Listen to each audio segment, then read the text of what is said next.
Students हम बात करने वाले हैं। अगर आपको त्रिभुज की जो माध्यिका है, माध्यिका की लंबाइयाँ पता हो तो आप लोग त्रिभुज का क्षेत्रफल कैसे निकालोगे। ठीक है, तो चलिए हम लोग देखते हैं। आप समझिए आपके पास क्या है, एक त्रिभुज है।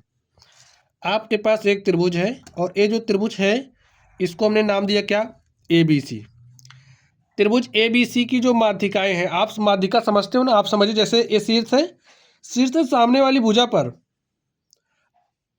एक ऐसी रेखा खींचनी है जो भुजा को दो बराबर भाग में बांट दे, यानी कि ए वाला भाग बराबर हो इस वाले भाग के। तो यहाँ पर ये जो ए डी है क्या है, माध्यिका है। ठीक है, इसी तरीके से आपने एक ऐसी रेखा खींची जो भुजा ए सी को दो बराबर भाग में बांट रही है, इसको हमने नाम क्या दे दिया, ई। तो ये जो हमारी बी है क्या है, माध्यिका है। और इसी तरीके से यहाँ पर हमने एक रेखा खींची जो रेखा ए बी को दो बराबर भाग में बांट रही। देखिए ए वाला भाग इसके बराबर है और ये जो रेखा है सी एफ, ये क्या है, माध्यिका है ए बी पर। तो ये काम क्या करेगी, भुजा ए बी को दो बराबर भाग में बांट रही है। तो ये सब हमारी क्या है, माध्यिकाएं। अब अगर आपको माध्यिका की लंबाई दी गई हो, जैसे यहाँ पर ये जो आपका माध्यिका देखिए क्या है, ए डी है। चलिए ए डी को मान ले रहे हैं हमारा क्या है, M1 है। और यहाँ पर ये जो आपकी माध्यिका बी ई है, माध्यिका बी को मान ले रहे हैं भाई, इसकी लंबाई M2 है। जो माध्यिका आपकी सी एफ है, देखिए यही आपकी माध्यिका है ए। तो ये जो सी एफ है, सी एफ को मान ले रहे हैं क्या है, M3 है।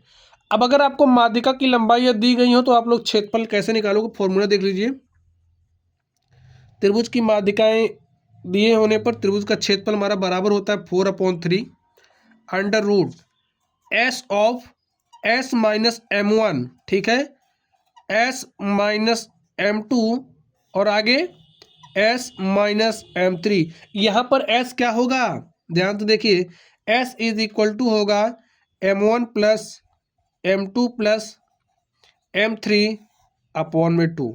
एस का मान आप निकालोगे, उसके बाद यहाँ पर रख दोगे।